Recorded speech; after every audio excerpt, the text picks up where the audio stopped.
Quero falar sobre esse tema com os irmãos. Não é hora de desistir. Você pode repetir comigo? Vamos lá? Não é hora. Agora você pode dizer para quem está ao seu lado? Não. Você já pensou em desistir? Você já desistiu alguma vez? Desistir é bom? Eu estava pensando que existem algumas questões que envolvem a nossa vida que precisam ser contempladas à luz das Escrituras Sagradas, para que nós tenhamos condições de compreender a vontade de Deus. Eu tenho aprendido um pouco sobre jiu-jitsu. E jiu-jitsu é uma ferramenta maravilhosa para a disciplina, trabalha o ego, porque você não ganha toda hora, você perde mais do que ganha. E no jiu-jitsu você tem algumas formas de perder, de desistir. Uma delas é quando você dá 3 tapinhas, reconhecendo que você perdeu aquela luta. Seja por uma dor que você esteja sentindo, por alguma torção ou por alguma coisa que esteja acontecendo ali, e você reconhece que você não tem condição de reverter aquele quadro. Então, você diz para o juiz ou para quem está ali que você desistiu. Outra forma é se você apagar. Você não quer desistir, mas existe um golpe encaixado na região do seu pescoço que corta o seu ar e você acha que vai dar, só que quando você vê, você já está com a perna para o alto, apagado, porque faltou ar e o seu cérebro desliga para defender você. E depois ele liga de novo. E a outra forma é quando você nem tenta fazer. Mas o que isso tem a ver com o que eu quero tratar nessa noite com os irmãos? Apesar do jiu-jitsu e de outras artes marciais serem muito boas e terem essa condição, quando nós olhamos para o reino de Deus, no reino de Deus, desistir também é uma escolha. E uma escolha, meus irmãos, completamente equivocada da nossa parte. Porque, normalmente, nós não compreendemos os planos e os propósitos de Deus nas questões que envolvem as lutas da nossa vida. Então, para pensar um pouco sobre isso, eu quero ler com você Provérbios capítulo 24, versículo 10, que diz: se te mostra fraco no dia da angústia, a sua força será pequena. Ou pequena será a sua força. Vamos orar? Senhor, nós precisamos muito ouvir a Tua voz. Precisamos, Senhor. Precisamos do Teu auxílio. Precisamos, Senhor, do direcionamento do Espírito Santo, conduzindo a nossa vida, o nosso coração, para que tenhamos condições, ó Deus, de, à luz dos desafios que se apresentam, ó Deus, continuarmos, apesar das situações, muitas vezes aos nossos olhos, impossíveis, muitas vezes, ó Deus, difíceis de serem resolvidas, mas dentro de uma perspectiva quando olhamos para o Senhor, nós precisamos compreender que sempre é possível vencer qualquer situação que se apresenta no nome do Senhor.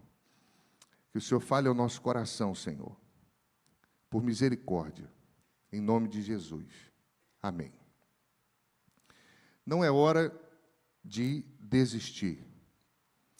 Desistir, meus irmãos, não é uma opção para aquele que serve ao Senhor, por mais que seja uma opção da vida humana.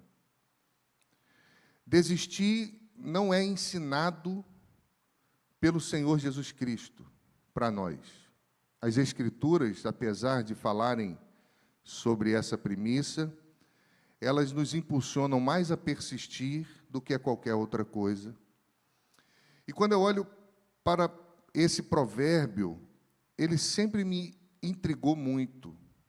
Se te mostra fraco no dia da angústia, a sua força é pequena.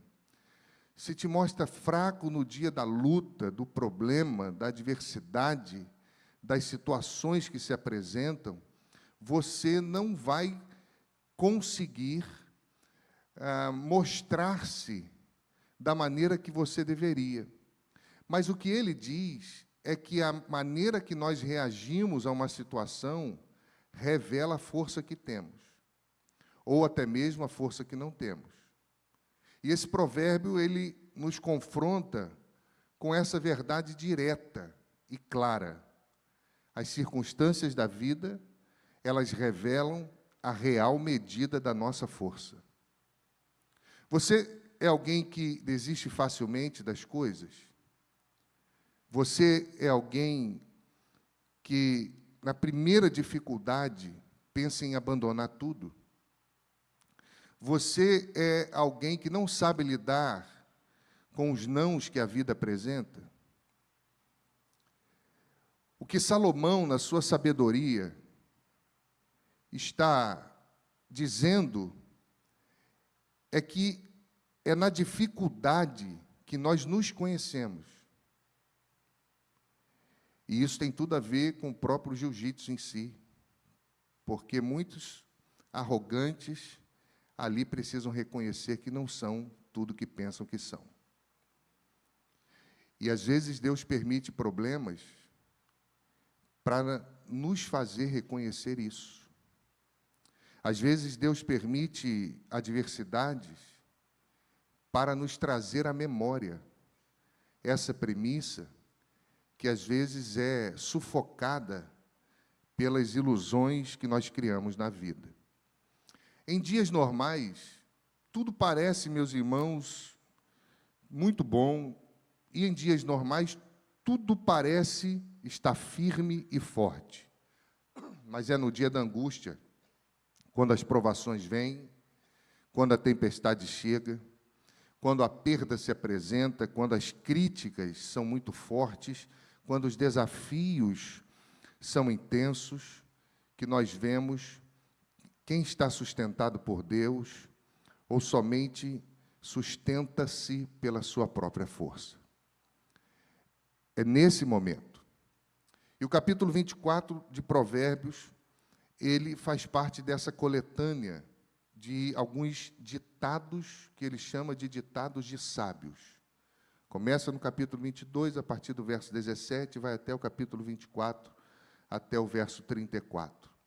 E essa sessão, ela vai reunir alguns conselhos morais, conselhos espirituais, conselhos sociais, para uma vida prática do povo de Deus. Ele está falando disso. E são, irmãos, instruções que vão abordar justiça, trabalho, retidão, sabedoria na nossa vida cotidiana. E isso faz toda a diferença, porque vai reforçar os princípios fundamentais do temor do Senhor diante dessas questões que nós enfrentamos. Então, alguém já disse que Provérbios é o mapa da sabedoria de Deus.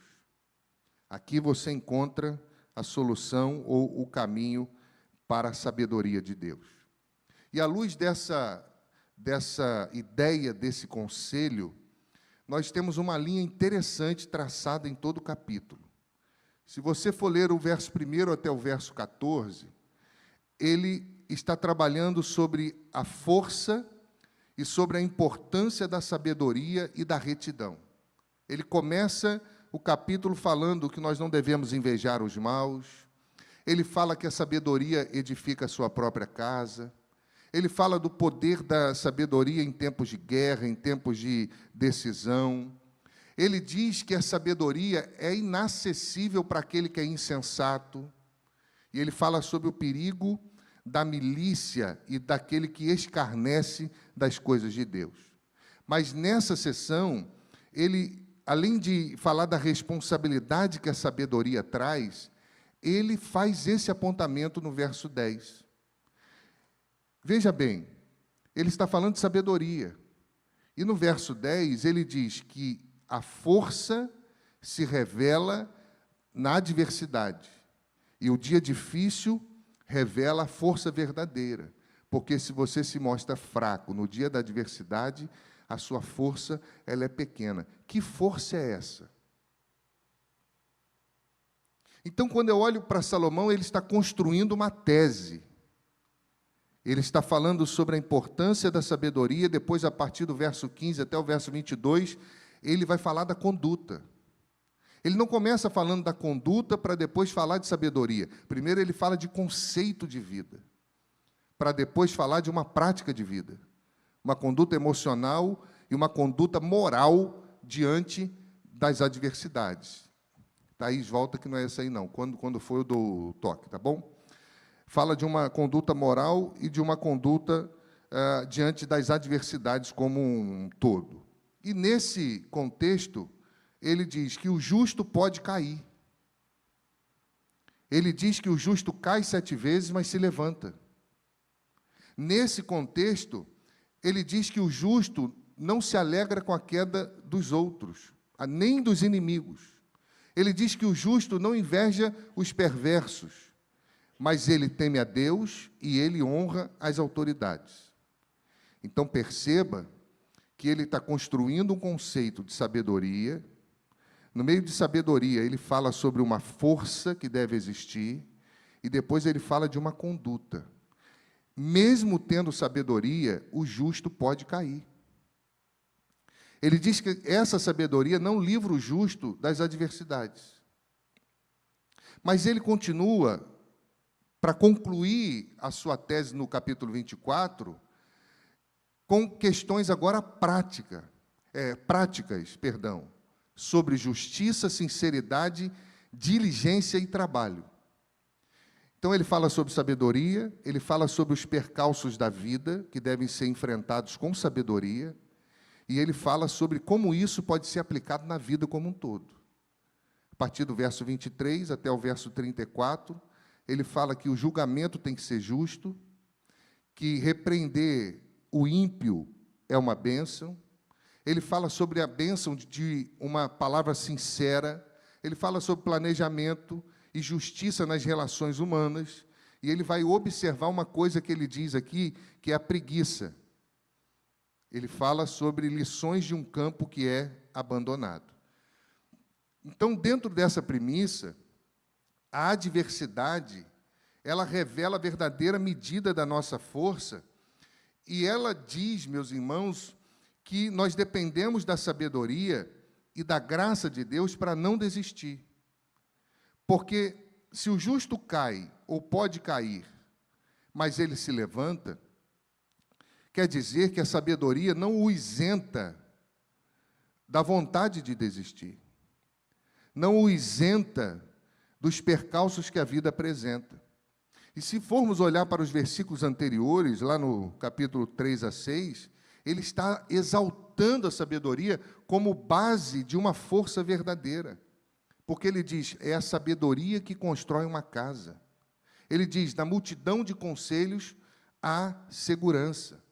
Então, que força é essa que ele apresenta no capítulo 10?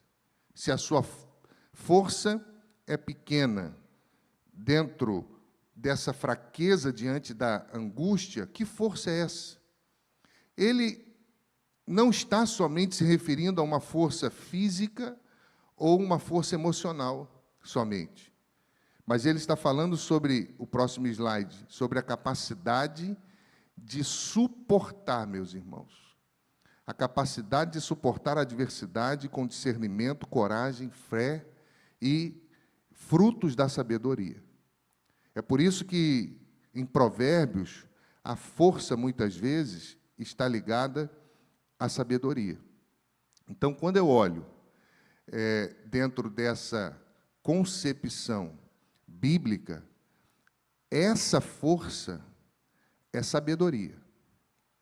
Então, nós já temos aqui uma exegese clara e simples do texto.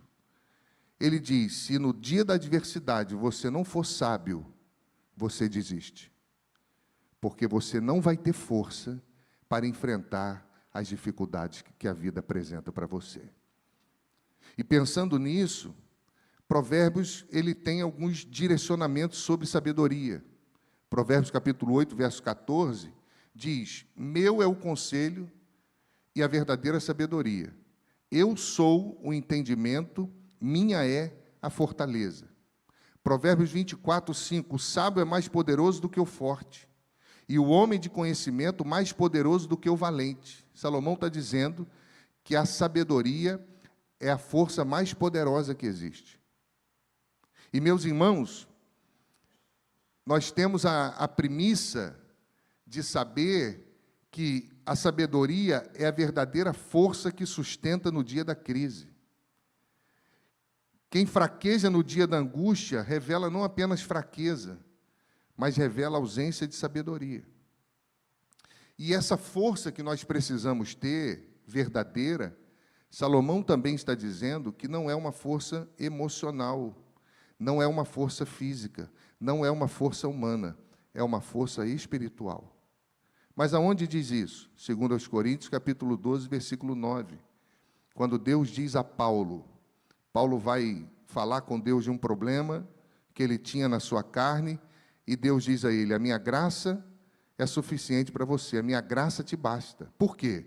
Porque o meu poder se aperfeiçoa na sua fraqueza. Então, quando eu olho para a Bíblia como um todo, eu percebo, meus irmãos, que para nós desistir não é uma opção, porque nós temos um Deus que governa tudo. Para nós desistir nunca foi opção, porque nós temos um Deus que pode fazer milagres o tempo todo. Os dias maus vêm sobre nós, mas o que diferencia o justo é onde ele coloca a sua força, é onde é a fonte da sua força. É por isso que Jesus diz que nós podemos ter ânimo, porque ele vence as aflições do mundo. É por isso que Jesus fala sobre isso. E é essa força, meus irmãos, que nos sustenta no dia mau. Que força? Cristo. Cristo. João capítulo 16, versículo 33. No mundo vocês terão aflição, mas tende bom ânimo, porque eu venci o mundo. E aí eu quero caminhar um pouco para entender isso, porque em Provérbios a sabedoria é personificada. Especialmente no capítulo 8, a sabedoria fala, a sabedoria ensina, a sabedoria clama nas ruas, orienta reis, edifica casas, dá vida, e é mais preciosa do que qualquer riqueza, segundo Provérbios 8. E essa sabedoria está apontando para uma verdadeira sabedoria, Provérbios 8, 35. Porque o que me acha, acha vida e alcança a favor do Senhor. Então, essa sabedoria pode ser encontrada. No Novo Testamento, nós sabemos que a sabedoria é Jesus. Jesus é a própria sabedoria de Deus. 1 Coríntios, capítulo 1, versículo 24. Mas para os que foram chamados, tanto judeus como gregos, pregamos a Cristo, poder de Deus e sabedoria de Deus. Colossenses capítulo 2, versículo 3. Em Cristo estão escondidos todos os tesouros da sabedoria e do conhecimento. Então, nós podemos dizer, meus irmãos, que se a força verdadeira vem da sabedoria, essa força é Jesus. E se Provérbios 24, 5. O poder do sábio é mais forte, do que o poder daquele que se diz forte. Na verdade, é o poder de Cristo que opera tudo em todos. E quando nós olhamos para isso, clareia um pouco mais a nossa compreensão, porque fraqueza no dia de angústia é o quê, irmãos? Se desistir não é uma opção para aquele que serve a Deus, mas o que nós mais fazemos é desistir, ou pensar em desistir, abandonar projetos, sonhos. Então, aonde mora a maior dificuldade? O problema está na vida desconectada de Cristo, da falta de Cristo, da falta de sabedoria. John Stott diz que Cristo é o modelo, a fonte e o conteúdo da verdadeira sabedoria. E conhecê-lo não é apenas saber o que fazer, é saber em quem confiar. A crise que nós vivemos hoje, meus irmãos, emocional, estrutural, moral, uma crise onde as coisas se tornaram descartáveis. As pessoas são descartáveis. Uma crise onde as pessoas acham que tudo pode ser feito no micro-ondas, que tudo precisa ser rápido, se não for rápido, não serve. Uma crise onde as pessoas não sabem mais esperar os processos da vida acontecerem. Uma crise onde o jovem desse tempo não sabe lidar com frustração. Uma crise onde ser frustrado hoje, as pessoas pensam que o mundo acabou. Quando, na verdade, a frustração faz parte da construção do caráter. Porque nós precisamos entender que nós não vamos ter tudo o que queremos. Que nós, na vida, às vezes, vamos passar uma vida toda sonhando com coisas que nunca teremos. E a vida precisa continuar. E eu fico percebendo que a nossa confiança em Cristo, ela precisa ser, meus irmãos, revista. Porque quem pensa em desistir, desconectou-se de Cristo. Quem pensa em desistir, já não comunga com Cristo, já não tem comunhão com o Senhor, já não tem relacionamento íntimo com Deus há muito tempo. Sem Cristo, a adversidade nos destrói. Com Cristo, ela nos revela a suficiência da graça de Deus, a profundidade do amor de Deus e a realidade da presença de Deus. O meu poder se aperfeiçoa na sua fraqueza. Enquanto nós somos fracos, Deus é forte. Enquanto nós somos temporais, Ele criou o tempo. Enquanto, meus irmãos, nós não podemos tudo, Ele pode tudo. E nós precisamos entender que o reino de Deus é assim. Deus nos chamou para um reino que é dele, não é nosso. E nós precisamos aprender a viver o reino de Deus como sendo de Deus. E entender, meus irmãos, que as lutas fazem parte da nossa vida. Os problemas fazem parte da nossa vida. O ser humano vive tensões o tempo todo. Mas Cristo é a sabedoria de Deus que nos ajuda a prosseguir. Então, se não é hora de desistir, por que não é hora de desistir? Quero apontar 3 questões com você para que possamos guardar no nosso coração. A primeira, porque Cristo não é estranho ao nosso sofrimento. Cristo não é estranho ao seu sofrimento e ao meu sofrimento. Segundo aos Coríntios 12, 9, foi quando ele disse a Paulo que o seu poder se aperfeiçoava na fraqueza dele e que a graça dele estava sobre Paulo. Paulo experimentou isso. E na sua fraqueza, Paulo não apenas recebe consolo, mas ele viu a glória de Cristo agir sobre ele. A dor se torna o palco da manifestação do poder de Jesus. Isaías 53 diz que que Cristo é chamado de homem de dores.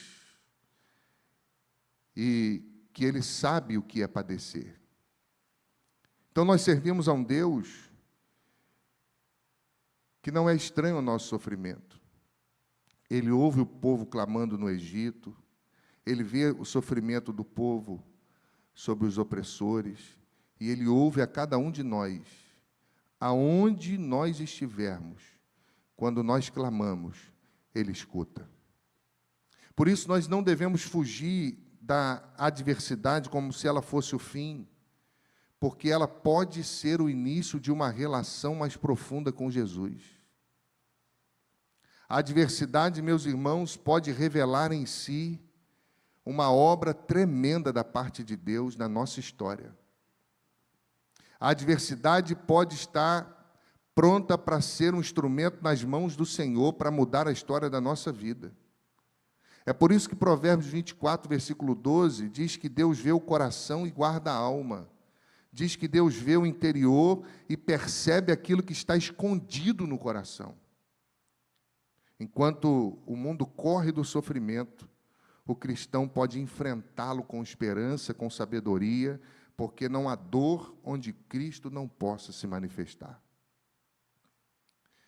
Ainda na carta aos Coríntios, na segunda carta, no capítulo 12, versículo 9, nós lemos assim: de boa vontade, pois, me gloriarei nas fraquezas, para que sobre mim repouse o poder de Cristo. Paulo ouve do Senhor: o meu poder se aperfeiçoa na sua fraqueza. E ele está dizendo: eu me gloriarei nas minhas fraquezas, porque por meio dela eu conhecerei mais a Cristo.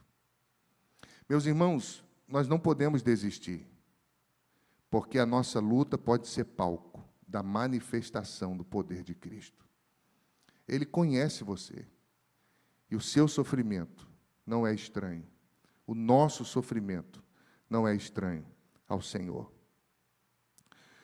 Como um médico que é muito conhecido, e alguns pacientes chegam no hospital e esse médico começa a atender as pessoas, e ele acerta a doença. Eles chegavam com a mesma doença e ninguém sabia o que fazer, e aquele médico prontamente, ele vai e ele receita remédio, ele não é indiferente às pessoas, ele conhece aquela doença, e as pessoas ficam maravilhadas, dizendo: que médico bom! E vão perguntar para ele: mas, doutor, por que o senhor sabe aonde dói? Por que o senhor reconhece no nosso olhar? O senhor entende disso? E o médico diz: eu já sofri essa doença. Eu já tive essa doença. Eu sei cada detalhe do que vocês falam para mim. Eu conheço essa dor. Jesus é assim. Jesus não fala da dor da boca para fora. Jesus conhece a dor. E conhece por amor a cada um de nós.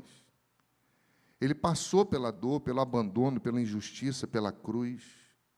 Por isso ele diz, e a Bíblia diz com autoridade e amor, que ele sabe aquilo que nós sentimos. Por isso que Hebreus capítulo 2, versículo 18, diz que naquilo que ele mesmo sofreu, tem sido tentado e é poderoso para socorrer aqueles que também são tentados. Deus não é indiferente ao seu sofrimento. Você crê nisso? Outra questão interessante que eu gostaria, à luz do texto, de partilhar para que você guarde no seu coração: nós não devemos desistir, porque a queda não pode definir o nosso destino. O texto de Provérbios 24, 16 diz que por 7 vezes cairá o justo e se levantará, mas os perversos são derrubados pela calamidade. Olha que interessante. Ele diz que justos e perversos caem, mas os justos se levantam. Mas por que ele diz isso? Ele diz que o justo, ele cai 7 vezes, ele pode cair 7 vezes, mas ele vai se levantar. E eu fico pensando, o número 7 aqui é símbolo de plenitude, símbolo de retidão. E o texto ele é muito claro, ele diz assim, o justo não pode cair, ele não poderá cair, o justo cairá. O justo cairá. Mostrando que essa adversidade, ela faz parte da nossa vida. E ela faz parte da vida de justos e ímpios. E me chama muito a atenção, porque cair aqui não é viver em pecado deliberado. Aqui é passar por falhas, por provações, quedas emocionais, quedas físicas, quedas espirituais, até quedas morais. A nossa vida não é isenta de dores, é isso que Salomão está dizendo. Mas o bom é que o texto não para aí. O bom é que ele diz assim, o justo cairá, mas ele se levantará. Há uma promessa, meu irmão, essa é a promessa. Que promessa? A queda não define o justo. Ele se levanta por quê? Porque Deus o sustenta. A graça, a perdão, a força, a restauração para quem caminha com o Senhor.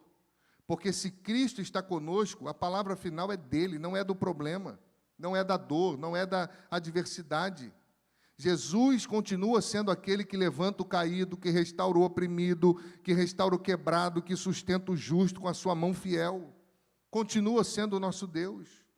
Por isso o salmista, ele diz que se cair, ele não fica prostrado, porque o Senhor segura na sua mão.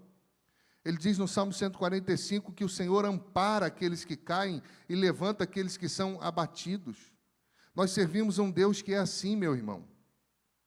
Mas por que os perversos, os ímpios, não levantam? Porque eles confiam em si mesmos. Porque eles não têm sabedoria. E porque, com isso, eles não têm base para suportar a adversidade. Você já foi num velório de crente?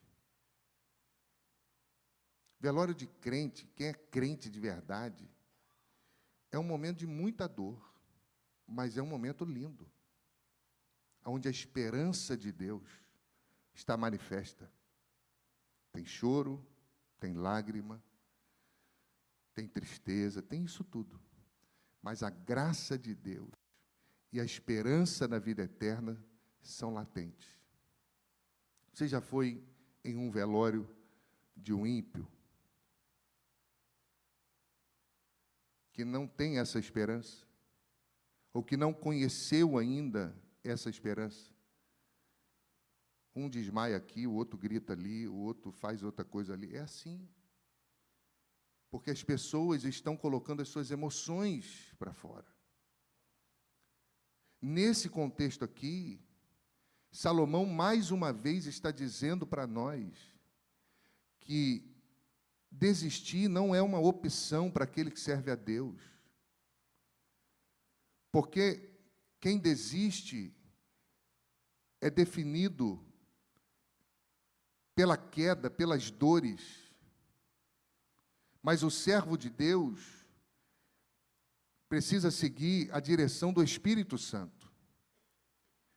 Ele vai ter problemas, mas ele vai se levantar porque a sabedoria de Deus alcançou o seu coração e ele depende exclusivamente do poder do Senhor.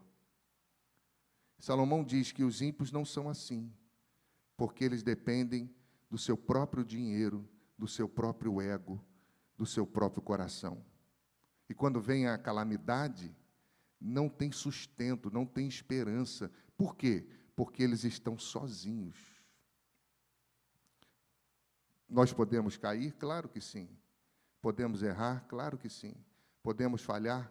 Claro que sim. Mas não é isso que nos define. A Bíblia diz que nós não devemos desistir, meu irmão, porque em Cristo todos nós temos uma segunda chance. Em Cristo, todos nós temos uma nova chance, uma nova força, uma nova esperança. E cair 7 vezes não é fracasso. O próximo slide. Fracasso, meu irmão, é desistir de se levantar com a força que Deus oferece para nós. Deus está o tempo todo nos oferecendo a sua presença. E nós rejeitamos. Deus está o tempo todo, meus irmãos, dizendo, vai que eu estou contigo. Levanta que eu te ajudo. E nós, muitas vezes, preferimos olhar e deixar que os problemas definam a nossa história. Talvez você esteja aqui hoje fraco, com seus joelhos tremendo, sem força. Eu quero dizer a você que levantar é um ato de fé, é um ato de sabedoria. Levantar é um ato de dependência. E quando Salomão usa essa expressão, e se levantará, o que ele também está dizendo? Que a sua história não terminou. Quando ele diz, o justo vai cair 7 vezes, mas ele vai se levantar, porque não é a queda que define a história do povo de Deus. Quem define a história do povo de Deus é o Deus desse povo. É por isso que em Provérbios 24, a partir do verso 14, ele mostra esse contraste entre justo, ímpio e a própria sabedoria. Porque ele diz que quem encontra a sabedoria não tem a esperança frustrada. Muito da frustração da sua vida está na desconexão com Cristo. Muito da frustração na vida das pessoas está na desconexão com Deus da nossa história. Porque muitos deuses têm se levantado nos nossos corações, irmãos. E nós temos uma luta terrível, terrível, para que o Senhor continue sendo o centro da nossa vida. É por isso que nós cantamos o que está em 2 Coríntios 4:9, perseguidos, mas não desamparados, abatidos, mas não destruídos, porque não é a queda que define a sua história. Outra questão, irmãos, que eu quero também, à luz do que Salomão trouxe no capítulo 24, eu quero deixar para a sua compreensão, é que não é hora de desistir, porque se a sua força está pequena, talvez seja a hora, seja tempo de restabelecer princípios. A crise é um dos melhores momentos na vida do crente. A crise é onde o crente para ouvir Deus. É onde ele quer ouvir Deus. É na crise que o crente espera por um milagre de Deus. É na crise que o crente aguarda a manifestação de Deus. É na crise. É na crise que o crente espera que Deus faça um milagre no deserto. É na crise que o crente espera a provisão. É na crise. Dos melhores momentos da vida cristã, por mais difíceis que sejam, é a crise. E às vezes, meus irmãos, nós precisamos aprender e ter sabedoria para entender porque em tempos nós estamos fortes, em tempos estamos fracos. Se há fraqueza, se nós estamos nos mostrando fracos nos momentos de adversidade, você não tem que desistir. Você tem que restabelecer princípios. Provérbios 24:21. Meu filho, tema o Senhor, tema o rei, e não se associe com aqueles que buscam mudanças. Veja bem. Temor aqui, meu irmão, não é um medo que paralisa. Temor aqui é respeito, é reverência, é submissão. Por isso que esse versículo une autoridade espiritual com autoridade humana, civil, Deus e o rei. E ele lembra que ambas autoridades devem ser respeitadas. Está lá em Romanos capítulo 13. Por isso que isso mostra que a sabedoria bíblica, olha o que Salomão está dizendo para você e para mim. A sabedoria bíblica valoriza a ordem, a honra às autoridades e a estabilidade. A sabedoria bíblica conduz o seu povo por esse caminho. Por quê? Porque ao se perder a sabedoria, perde-se tudo. Há uma desconexão com Cristo, então há uma desconexão com os princípios. E quando princípios são burlados, não existe mais sustentação para nada na vida. E, normalmente, uma pessoa que está em crise, ela já está desequilibrada emocionalmente, às vezes, familiarmente, às vezes em questões de questões econômicas, questões que fazem parte do cotidiano, de sonhos, projetos, está desequilibrada. E aí, meus irmãos, pessoas que desconectaram com Cristo, que estão desequilibradas, que romperam princípios, o que elas mais fazem é buscar culpados. Elas culpam Deus e o mundo. A culpa é de Deus ou a culpa é da autoridade? Na verdade, foram as escolhas que conduziram muitas vezes a pessoa até ali, ou até mesmo a falta de sabedoria. Por isso que esse é um momento muito delicado, porque pessoas descontentes se conectam facilmente umas com as outras, elas se identificam. É fácil você encontrar uma pessoa descontente e logo fazer um bolinho de pessoas descontentes juntos. Fácil. Mas eu queria chamar a sua atenção para o texto. O que significa não se associar com aqueles que buscam mudanças? O que ele diz aqui, e se você for para o texto original, ele está dizendo que esses que buscam mudanças, eles são instáveis, ou até mesmo no hebraico, rebeldes. Então, não se associem com aqueles que, por falta de sabedoria, querem fazer as coisas burlando princípios. É isso que Salomão está dizendo. Porque mudanças são importantes, mudanças são necessárias, e mudanças são bênção.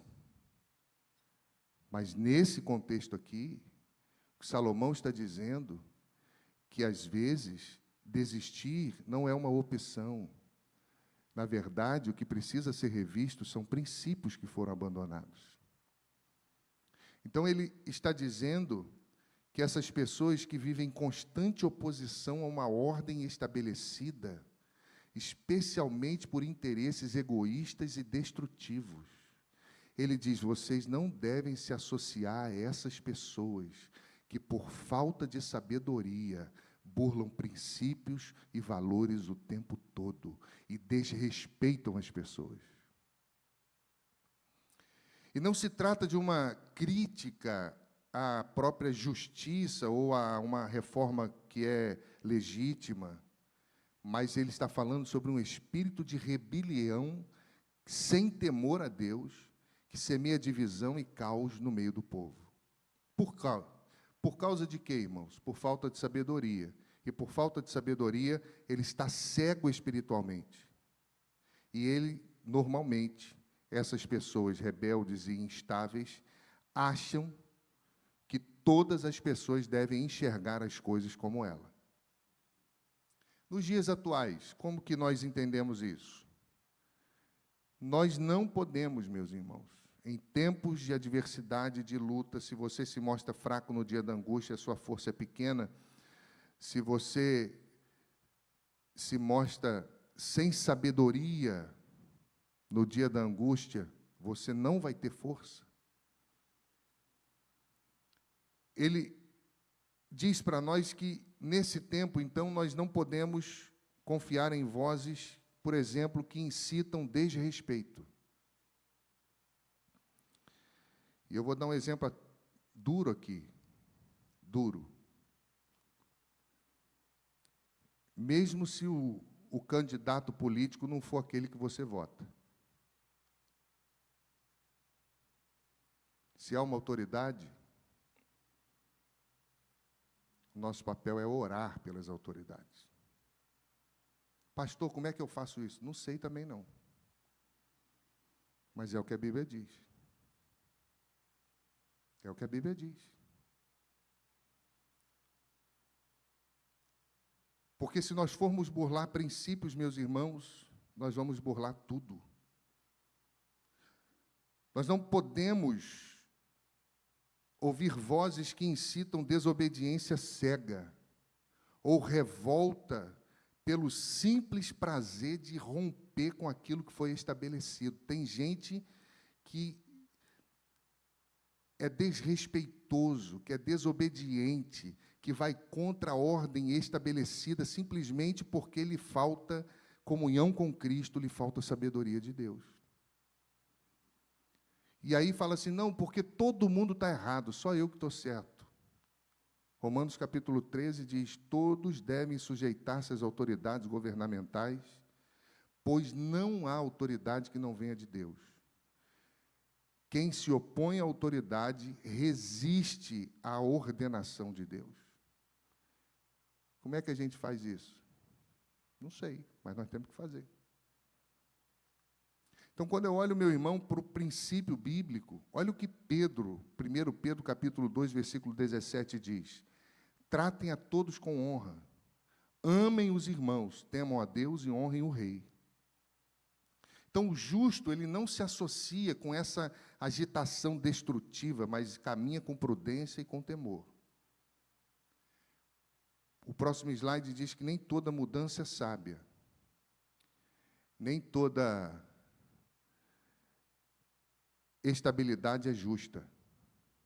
Por isso, o temor do Senhor deve guiar o nosso passo. O temor do Senhor deve guiar o nosso passo. Eu acho que é mais um.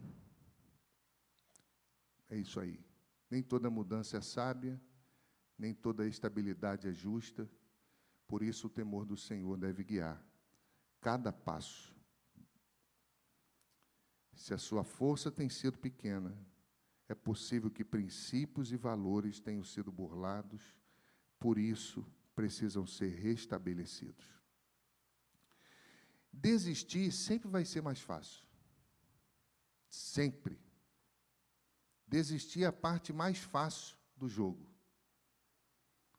Mas encarar, recomeçar, se esforçar, aprender, é o nosso maior desafio. Uma vez uma grande empresa foi chamada para resolver um problema de um prédio que tinha muita rachadura. Muita rachadura. E consertavam, pintavam, reforçavam, mas os problemas voltavam. E ninguém conseguia resolver. Eles subiam na escada, olhavam, quebravam parede. Isso aconteceu uma vez na igreja lá de Resende. Nós tínhamos uma rachadura alta assim, e eu subia e a gente fazia, e até que chamei uma empresa. Ele falou, pastor, o problema não está aí, o problema está na estrutura. Nós estávamos olhando para cima, mas o problema estava lá embaixo. Aqui foi a mesma coisa. Chamaram um engenheiro, idoso, experiente, e quando todo mundo esperava que ele subisse nos andames, na escada, para olhar o buraco, ele perguntou, aonde que é o sótão, no porão? Como que eu chego lá? E ninguém entendeu nada. E olharam e falaram assim, esse velho está caduco, ultrapassado. E ele desceu, daqui a pouco ele voltou, com as contas feitas, com as fotos tiradas, e disse: o problema está na estrutura. E eles foram, resolveram. As questões dos alicerces estavam comprometidos, não estavam resistindo à pressão, e aquela obra pôde avançar. Se não houver conexão com Cristo, você não terá estrutura para suportar nada na sua vida.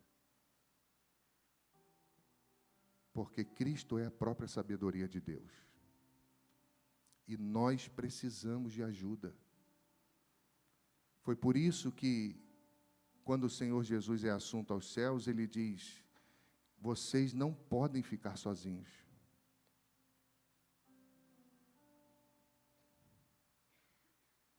Foi por isso. Vocês não podem ficar sozinhos. Eu vou deixar o Espírito Santo, o Consolador, que vai ajudar vocês.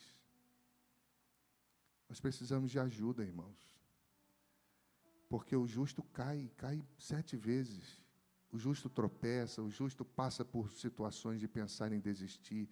O justo, às vezes, é fiel ao Senhor, mas a adversidade bate à sua porta de maneira assustadora e ele acha que não vai resistir. O apóstolo Paulo, na segunda carta aos Coríntios, no capítulo 1, ele escreve dizendo: orem por nós, porque nós estivemos a ponto de desesperar a própria vida. As pressões foram acima das nossas forças. Você já viveu isso? Você achou que não ia conseguir? Você achou que não ia suportar? Você achou que não ia ter saída? Quem sabe os problemas estão na estrutura espiritual do seu coração.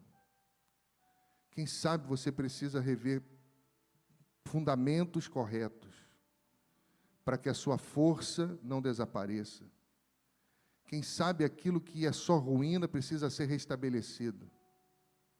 O salmista falou sobre isso, Salmo 11, verso 3. Se forem destruídos os fundamentos, o que poderá fazer o justo?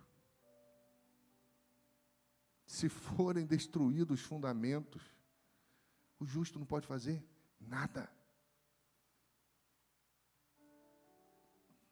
Desistir não é uma opção, irmão. Mas se você está pensando em desistir, enfrentando lutas, gostaria que você avaliasse algumas questões. Próxima, Thaís, por favor. Como é que está o seu relacionamento com Cristo? De verdade, mas avalia de verdade. Pastor, eu estou afastado. Deixa eu falar uma coisa para você. Afastado e nada é a mesma coisa. Mesma coisa. Isso aí é um negócio que o homem criou só para falar, eu estou lá, mas não estou. Mesma coisa, está longe, você precisa de Jesus.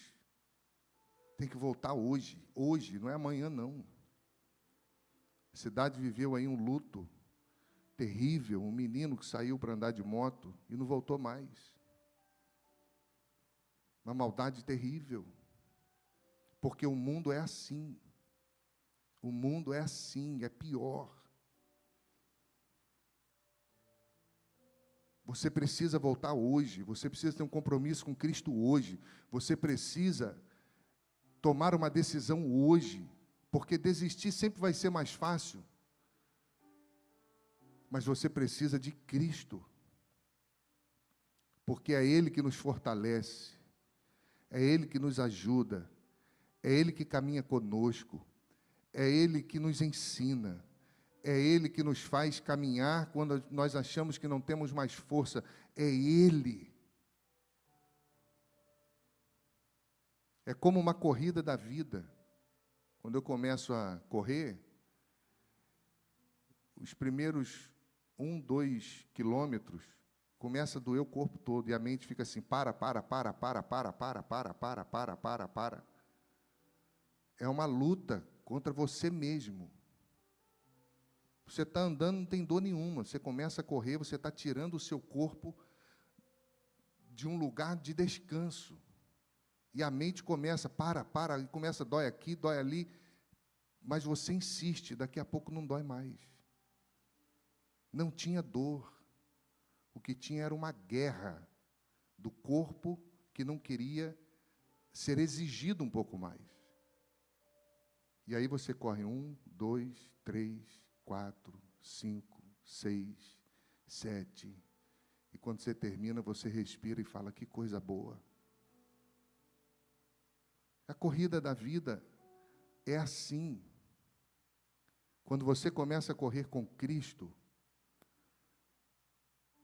quando Cristo é o Senhor da sua história, você vai perceber que você tem todos os motivos do mundo para desistir.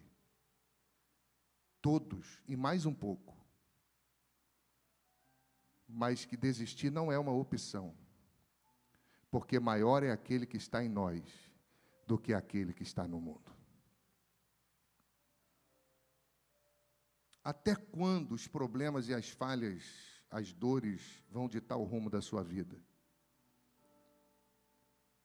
Tem gente que vive de dor em dor, não vive de glória em glória, não vive de graça em graça, não vive de milagre em milagre, vive de dor em dor, parece que está entravado espiritualmente. Entravou, não consegue mudar a história da sua vida. Não consegue sair dos seus conflitos emocionais, não consegue, reage o tempo todo com agressividade. Até quando você vai deixar isso acontecer e não vai colocar a sua vida nas mãos de Cristo? As dores não ditam a história do povo de Deus. Ele vai cair 7 vezes, mas ele vai se levantar, porque a sabedoria de Deus está com ele. E os alicerces? Fala de verdade. De verdade, para você mesmo. Existem princípios que você rompeu, abandonou. Existem princípios que você já não segue há muito tempo. A sua vida cristã não pode nem ser chamada de vida cristã. Porque no seu dia a dia, as pessoas olham para você e não conseguem enxergar Cristo. Como é que está o alicerce da sua vida espiritual? Como é que está a base da sua história, do seu coração? Se os alicerces forem destruídos, não se conseguirá fazer nada. É por isso que a Bíblia diz que sem lei não há pecado. Se você não conhece a lei, logo você faz tudo sem saber se aquilo agrada a Deus ou não. Mas a partir do momento que você conhece, a Bíblia diz que Deus não leva em conta o tempo de ignorância, mas Ele também não tem o justo por inocente. Se você sabe a verdade e não obedece à verdade, você vai responder diante de Deus por isso. A adversidade revela a verdadeira medida da nossa força, irmãos.